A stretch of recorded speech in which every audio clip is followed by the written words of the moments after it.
Hello guys, welcome back to Archive Horizon. In this video, I like to talk about Bubu the GEOMANCER's Logistic comparison and her team compilation. The Logistic I'm gonna compare is Hello Squad and Amano Iwato Squad. In order to compare the best Logistic and the best team compilation for Bubu, I made this rough calculation that ignores certain parameters such as skill uptime, casting time and duration, buff effect ramp uptime. For Acacia Kaguya, I didn't include her ultimate skill debuff, and for Ichil the Cup, I didn't include her ultimate skill buff. So it's pretty rough, but at least we can pull out some conclusion from this. In the previous video, I talked about the possibility of high diminishing return if Bubu use Amano Iwato Squad and pair up with Fanny Starshine. Well, the effect is real, but somehow it's not as bad as I expected. You can see it from here. If Bubu use Hello Squad and pair up with Fanny and Moxier, she has high attack percent buff and high ballistic damage buff, which is almost balanced on both sides. And if Bubu were to use Amano Iwato Squad, she will have low attack percent buff and really high ballistic damage buff, which is unbalanced, that might cause high diminishing return and significantly reduce the buff effectiveness. But somehow, if we compare the damage from both sides, Bubu with Amano Iwato Squad is still higher than Bubu with Hello Squad. You can look at the DPS or the Arcana damage, it's up to you. Look carefully at the number, you can see that Hello Squad can produce less damage than Amano Iwato Squad. With the percentage difference is 1.1% if Bubu use Tier 2 signature weapon, 2.6% if Bubu use Tier 1 signature weapon, and 2.1% if Bubu use free-to-play weapon. Why Tier 1 signature weapon have higher synergy with Amano Iwato than Tier 2 signature weapon? That is because of the diminishing return issue. You can see that Bubu with Tier 1 signature weapon has the lowest ballistic damage buff, Bubu with free-to-play weapon has the second highest, while Bubu with the Tier 2 signature weapon has the highest ballistic damage buff, which has the highest diminishing return. That is why from here, we can conclude that Amano Iwato Squad has higher synergy with Tier 1 signature weapon and lower synergy with Tier 2 signature weapon and free-to-play weapon.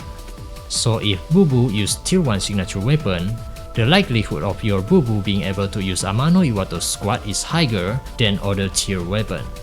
But the problem is Amano Iwato Squad always better than Hello Squad in every team compilation?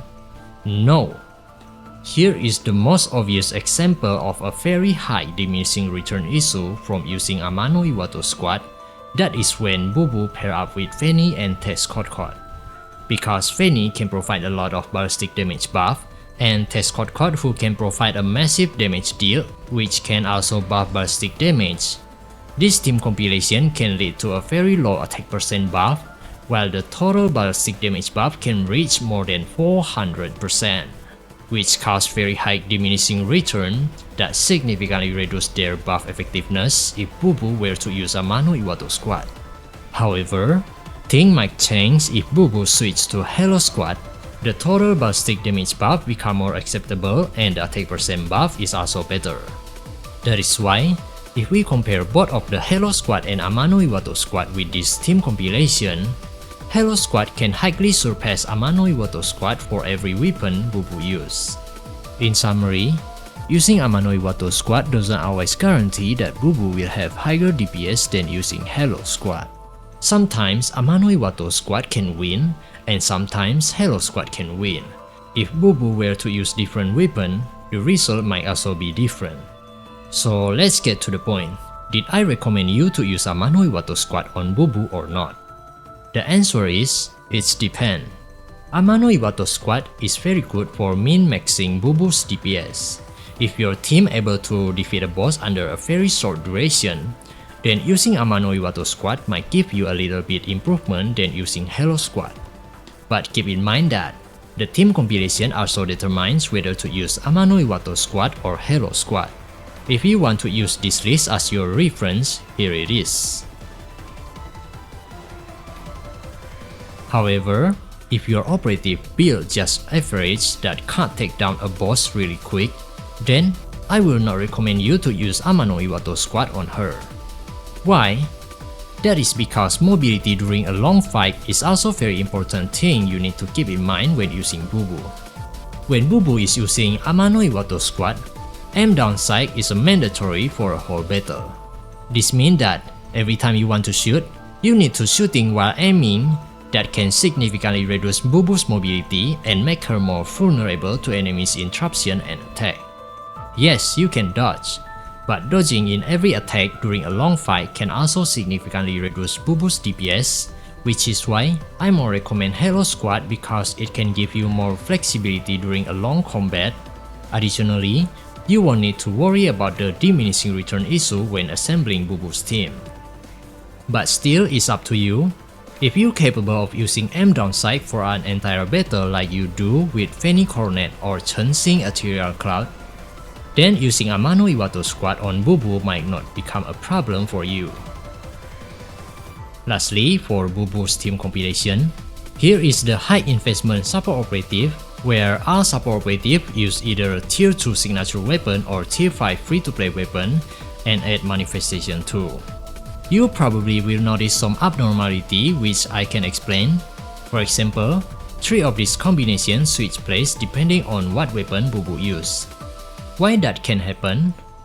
Like I keep explaining before, diminishing return. When Bubu use tier 1 signature weapon, the diminishing return in ballistic damage buff is the lowest, which is why by pairing up with Tescott Code still can be effective to improve Bubu's DPS. However, when Bubu use tier 2 signature weapon and tier 5 free-to-play weapon, the diminishing return in ballistic damage buff is overhyped that can significantly reduce the buff effectiveness and cause low DPS improvement. While for Frithia and Ether, to be honest, the gap between Frithia and Ether is really small, therefore, even a slight change in the ballistic damage buff from the weapon Bubu used can change the result. But keep in mind that I ignore Ether's buff slow ramp up time and Frithia's support skill up time in here. So if we put them at the same place, Frithia might be better at the first 15 seconds, while Ether is better for the rest of the fight due to her permanent attack buff that have no cooldown and duration.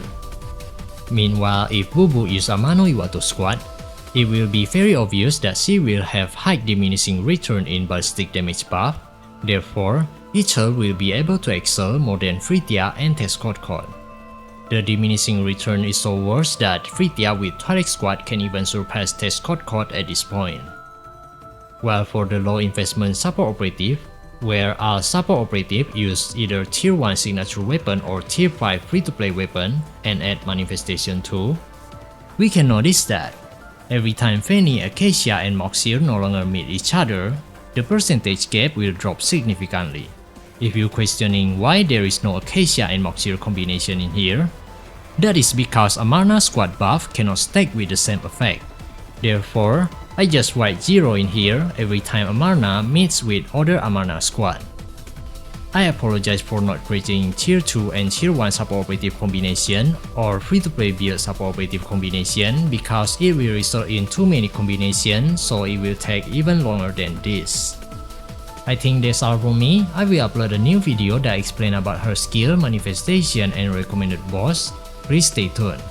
Happy New Year everyone. Let's hope this 2025 will be another great year for all of us. Thank you for watching. See you next time. Cheers.